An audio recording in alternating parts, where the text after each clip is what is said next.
together. Fox News alert on the Obama administration's attempt to tamp down the 3 developing scandals consuming the White House at this hour, as concern over the potential political fallout for Democrats is already growing. Brand new hour here of America Live. Welcome, everyone. I'm Megyn Kelly. For hours on Capitol Hill today, we watched a remarkable hearing take place as both Republicans and Democrats grilled the now former, he's resigning, IRS director over why that agency gave the green light to tax applications from progressive groups with very little problem, while holding up conservative-leaning groups for years, conservative groups seeking tax-exempt status. One of the more powerful moments came just before we came on the air today from Republican Congressman Mike Kelly of Pennsylvania, who pressed the now outgoing Stephen Miller, IRS commissioner, on whether Mr. Miller appreciated how this business looks to the American people. This has to do with highly targeted groups. This reconfirms everything that the American public believes. This is a huge blow to the faith and trust that the American people have in their government. Is there any limit to the scope of where you folks can go? Is there anything at all? Is there any way that we could ask you, is there any question you shouldn't have asked? My goodness, how much money do you have in your wallet? Who do you get emails from? Whose sign do you put up in your front yard? This is a tax question? Now, you don't think that's intimidating? It's sure as hell intimidating.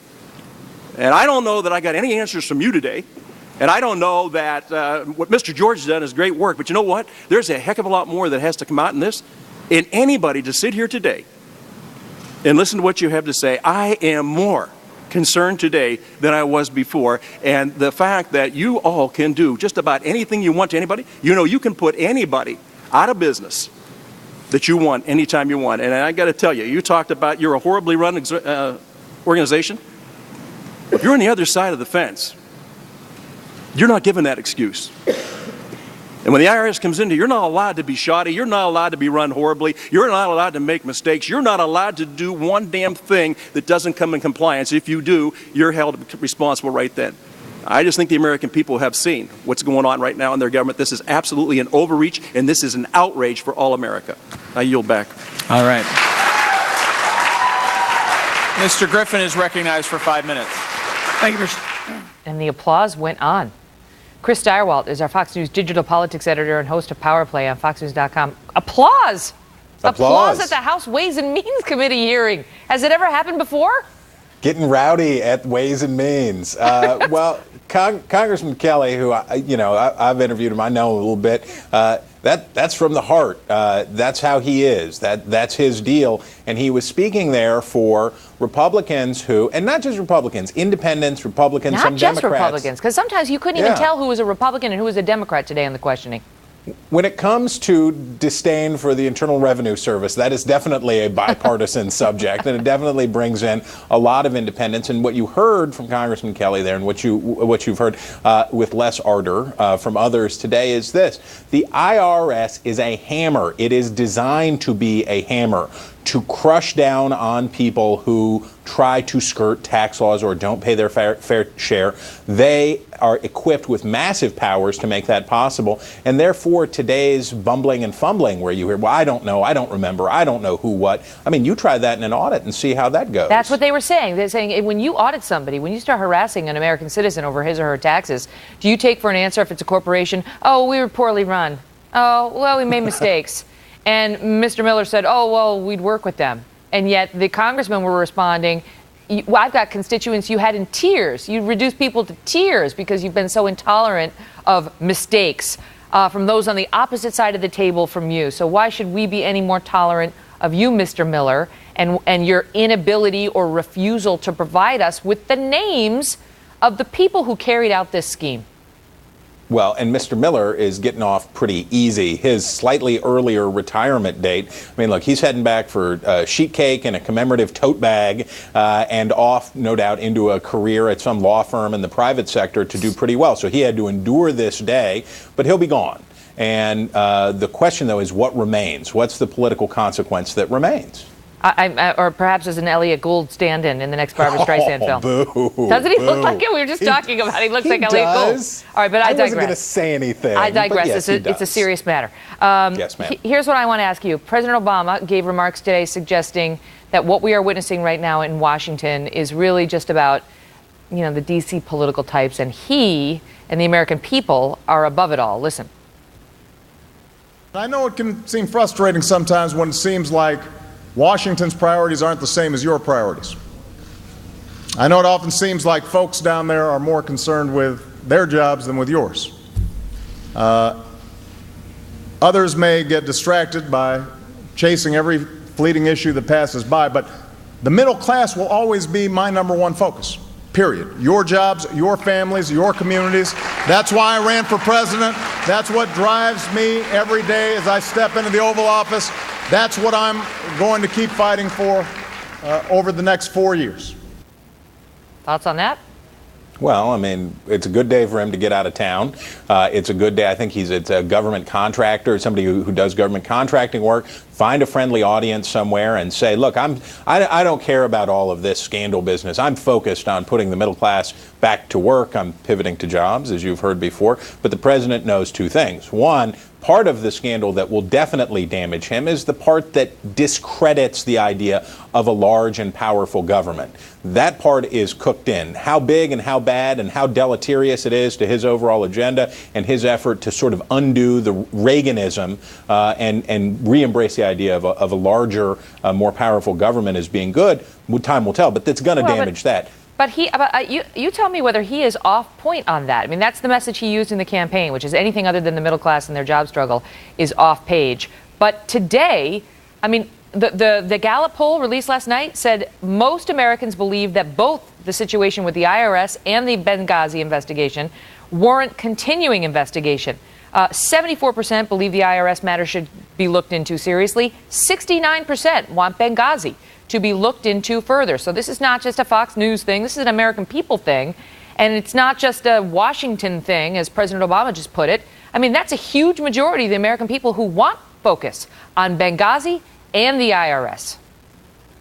And that's the second part. If he doesn't zap this thing and start treating it seriously and take some serious action to let people know that this matters to him, we'll go from just having a political consequence in the general to one in the specific if people in his administration start getting yanked down over this. And you saw the beginnings of it in this testimony today. Yeah, it's strange to come out and say that IRS thing, it's outrageous, it's outrageous, it might be illegal. And then, oh, there's Washington people, they're not focused on anything that matters. It's like, well, wait, which is it?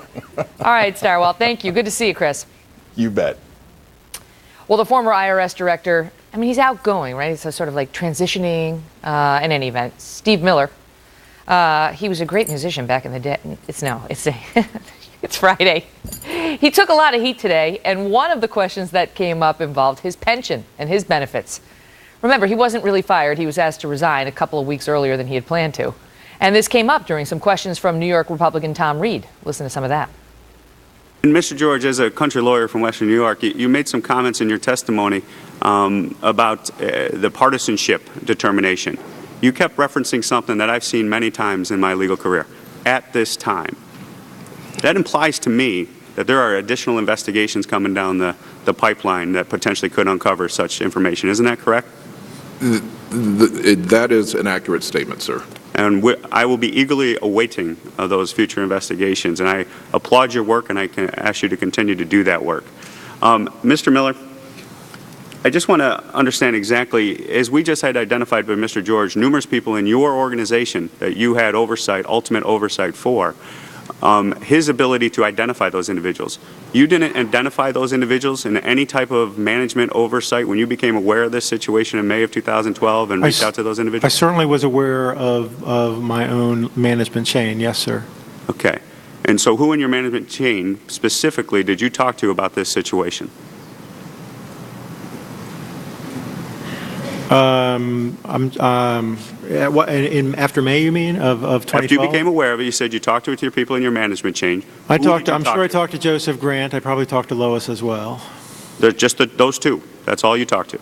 Well, I talked to the folks who went out and worked on the case, and I mentioned Nan Marks in that regard. Okay, that was Nancy Marks, Yes. who was in Cincinnati, that you orally disciplined. No. Nancy Marks is a senior technical advisor who led a team to take a look at this in Okay. Cincinnati. And who was the employee again that you orally disciplined that you thought may had something to do with the I bill? apologize, I don't remember the name. We can give it to you. I'll just have to give it to you after the hearing. And then you said that person who was orally disciplined probably wasn't involved in it, but there was a potential another employee. Who is that other employee? So let me go back, because there were two employees, one of whom was reassigned, one of whom I asked to be orally counseled. The one that was to be orally counseled, they have informed me may not have been the right person. They pulled all the managers in to talk to them in lieu of an individual that they didn't know which one was which. And do you have those names? I'll have to send them to you, sir. Yeah, I would All right. formally request for the record those names. Okay. To the All right, thank you. Thank you. Mr. Young's recognized. Mr. Miller, I want to know why all of this happened. You and Ms. Lerner have said over the past week that IRS officials started targeting Americans for their political beliefs in March of 2010. That was after observing a surge in applications for status as 501c4s. That was your rationale. To support this claim, you've both cited an increase from about 1,500 applications in 2010 to nearly 3,500 in 2012. But data contained in the IG audit says the targeting began in March 2010, before this uptick. In fact, the audit also says on page 3 that the number of 501c4 applications for all of 2010 was actually less than in 2009. Mr. Miller, you've said here today that you accept the IG report's finding of fact. How do you reconcile the facts I've just laid out, showing no uptick in 501c4 applications, with your stated motivation for targeting conservative groups? So I'll have to go back and look at the numbers, sir, but I think there was an uptick, and whether it's 2008. You've already indicated here, sir, that you agreed with the findings of fact in the IG report. It says there was no uptick. I don't. How do you reconcile the two? I've got to look at the numbers, sir. I can't speak to that. So you don't agree with the IG report? I'd have to look at the IG report on that. Mr. Miller, in June of 2011, Ms. Lerner learned about the practice of targeting conservative groups for compelled disclosure of donor lists and other information. She learned that was going on for more than a year, whereupon she claims she attempted to put a stop to it. Yet, I have a letter here bearing Ms. Lerner's name, stated March 16, 2012. In that letter, she directs a conservative Indiana group to comply with a previously sent inappropriate information request under penalty of perjury. I have that request here. So 1 year after she said she stopped this practice, Ms. Lerner sent a letter demanding the group fulfill a request she had already determined to be inappropriate. None of this made air. We're going to run much more of this. We're going to pick it up right there, right after the break, and let you see what happened. Stay with us. Fox News Alert, want to let you know that Representative Camp, Dave Camp, a Republican of Michigan who chairs the House Ways and Means Committee, just came to a camera on Capitol Hill and commented on Steve Miller's testimony this morning and said that he believes there was, quote, an arrogance that came across there that was disturbing, end quote, and went on to talk about the omissions that this man made that he believes can rise to a level of wrongdoing. We're going to resume now with some tape of the hearing. This part never made air. It's Todd Young of Indiana resuming his questioning. Included a demand for donor information. This strikes me as peculiar, to say the least, and it seems to contradict claims that somebody at the IRS tried to stop the harassment in 2011. Further, this Indiana group had their 501c4 status denied on February 18, 2013. But 4 days later, on February 22nd, 2013, their 501c4 request was granted, even though they never provided the required information. So after seeing these actions and an approval of an application that looks a lot to me like someone was covering their tracks over that 4-day period, how can I assure my constituents that employees of the IRS aren't targeting conservative groups they disagree with? So let me put this in sort of time order, because I think there's again there's some fundamental mashing of issues. There are two issues here. One is the list issue, which began about the time you say it did, I believe, and one is how we processed the cases. The donor list letter, and I'm not speaking because I don't know that case, but the donor list letter issue occurred much later in time. It actually occurred, I believe, and I'll have to go back and check this, but I believe it occurred after Lois had stepped in and stopped the listing, the first issue. The development of those cases was still problematic. We had not gotten to the bottom of that, and that's why that would have been the case. I don't have an answer for you on the last piece of that. Wait a second here. She said she'd resolved this situation. She said she had stopped the targeting of conservative groups. A year later, she demands a group request for the inappropriate information. I don't believe you've addressed that issue, sir. You've got 30 seconds left to do so. I apologize. First, you should know, while her signature is on there, her signature is on 70,000 applications, so let's not personalize this one to Ms. Lerner.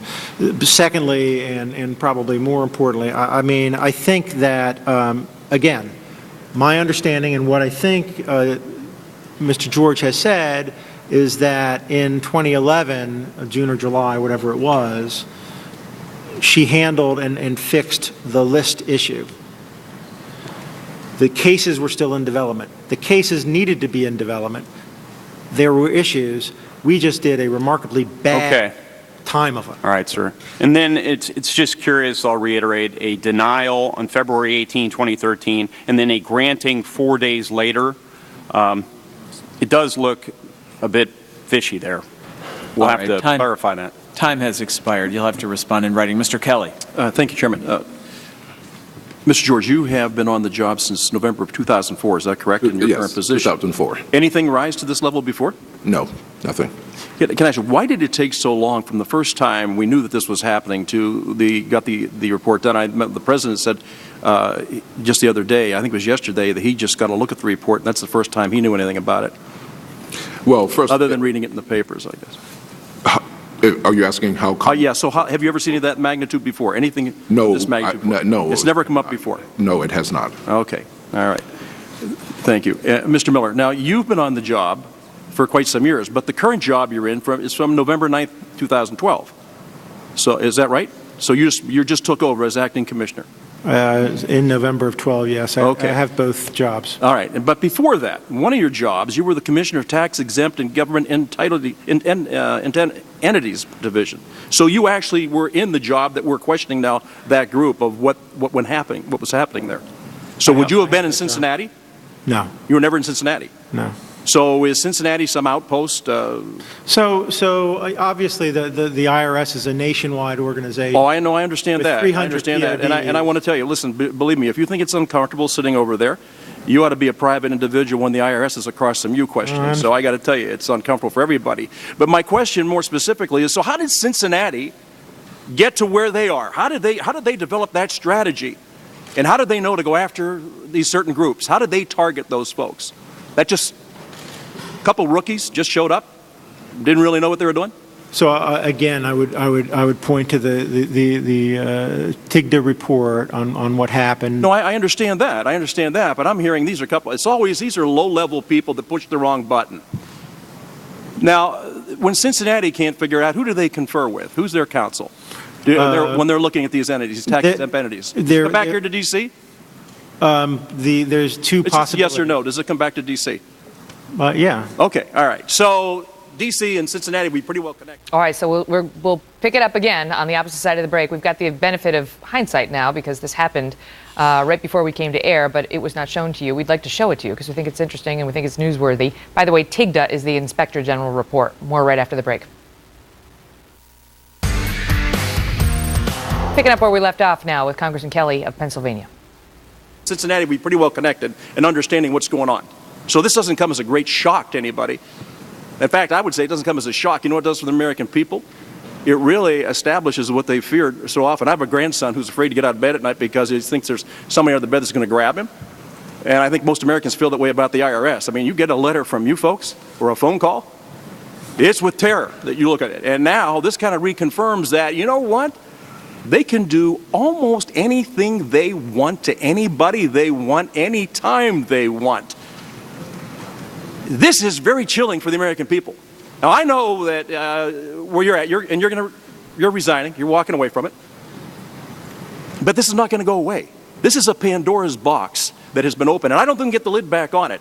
And I don't believe that the White House just found out about this in a news report. The president happened to grab a TV shot or just read Mr. George's report and said, you know what, anybody heard about this before? I'm just getting the first look at this. Shouldn't somebody be responsible? And I'm thinking maybe the executive office, maybe Treasury falls in there. I'm not sure that we understand how that organizational chart works. But I am really concerned. Now, I got to tell you, where you're sitting, you should be outraged. But you're not. The American people should be outraged, and they are. And this committee, this has nothing to do with political parties. This has to do with highly targeted groups. This reconfirms everything that the American public believes. This is a huge blow to the faith and trust that the American people have in their government. Is there any limit to the scope of where you folks can go? Is there anything at all? Is there any way that we could ask you, is there any question you shouldn't have asked? My goodness, how much money do you have in your wallet? Who do you get emails from? Whose sign do you put up in your front yard? This is a tax question? Now, you don't think that's intimidating? It's sure as hell intimidating. And I don't know that I got any answers from you today. And I don't know that what Mr. George has done is great work. But you know what? There's a heck of a lot more that has to come out in this. And anybody to sit here today and listen to what you have to say, I am more concerned today than I was before. And the fact that you all can do just about anything you want to anybody, you know, you can put anybody out of business that you want anytime you want. And I got to tell you, you talked about you're a horribly run organization. If you're on the other side of the fence, you're not given that excuse. And when the IRS comes in, you're not allowed to be shoddy. You're not allowed to be run horribly. You're not allowed to make mistakes. You're not allowed to do one damn thing that doesn't come in compliance. If you do, you're held responsible right then. I just think the American people have seen what's going on right now in their government. This is absolutely an overreach, and this is an outrage for all America. I yield back. All right. Mr. Griffin is recognized for 5 minutes. Thank you, Mr. And he had to gavel it back in. We played that moment for you at the top of the show. It was just an extraordinary day watching. Those were Republicans there because that's the way they teed them up at the end for some reason. But honestly, as you listen to this morning, one of the few times that you couldn't always tell the difference between who was doing the questioning, the Republican versus the Democrat. There was outrage on both sides of the aisle, for the most part, on what is going on at the IRS, what they did, what they admitted they did. And Mr. Miller, in the eyes of the questioners, clearly, they did not think he acquitted himself very well. He tried to explain his failure to alert Congress to all of this when he went before them before by saying, well, the Inspector General was doing his report and I knew it would come out. But, you know, they didn't seem satisfied that explained his omissions on material questions he was being asked.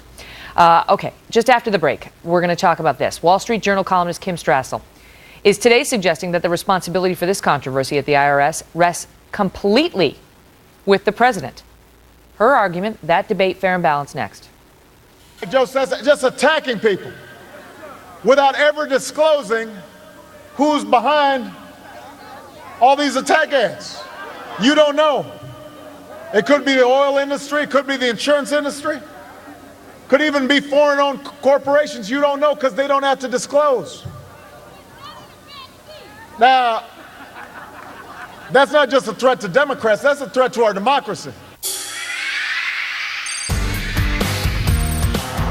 So the question remains, who is responsible for targeting these conservative organizations?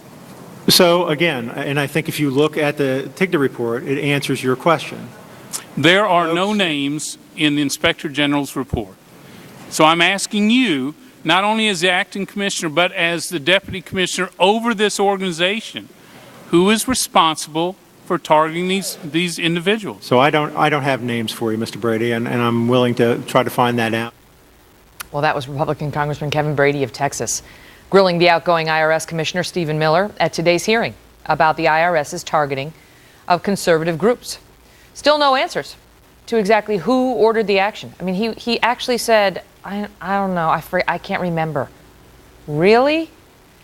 But there is a growing debate about whether we already know who was responsible and whether it is the man at the top, President Obama. Wall Street Journal columnist Kim Strassel today writing that even if the president didn't directly order federal officials to target conservative groups, his administration for years, quote, repeatedly suggested, end quote, that some of these groups were a threat to our country.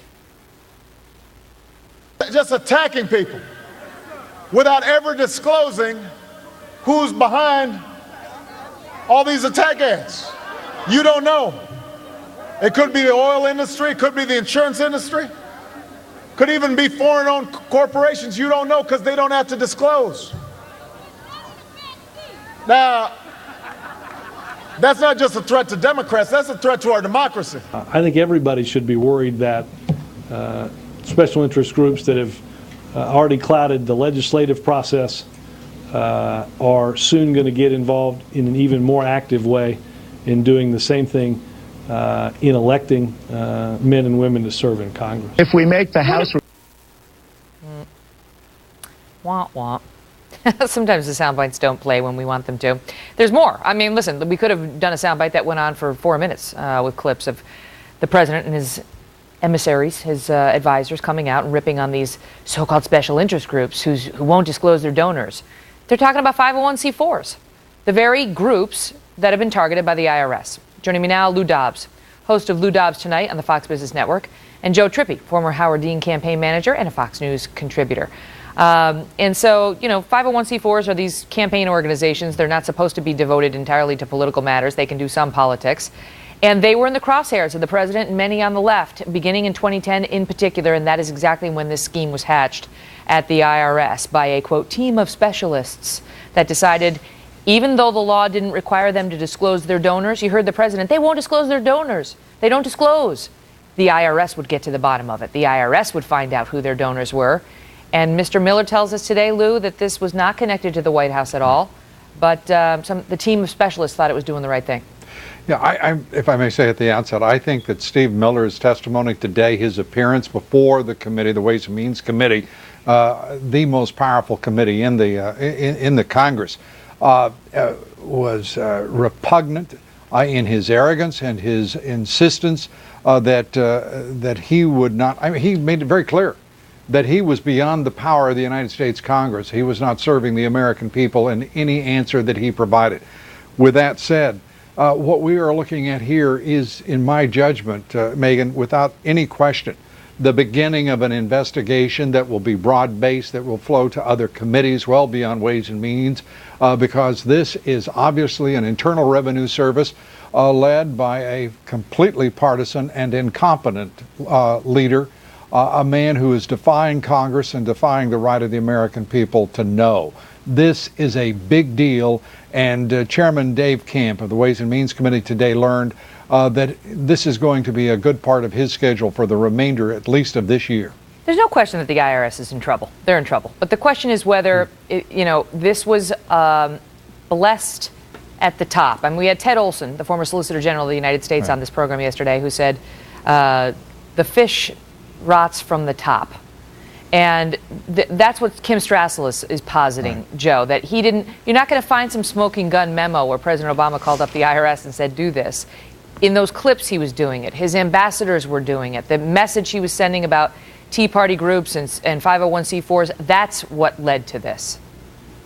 Well, look, the president was always against these kind of groups, and on both sides. I mean, one of the big problems with Democrats during this entire period was the president was urging Democrats and progressives not to start these groups and for the donors not to fund them.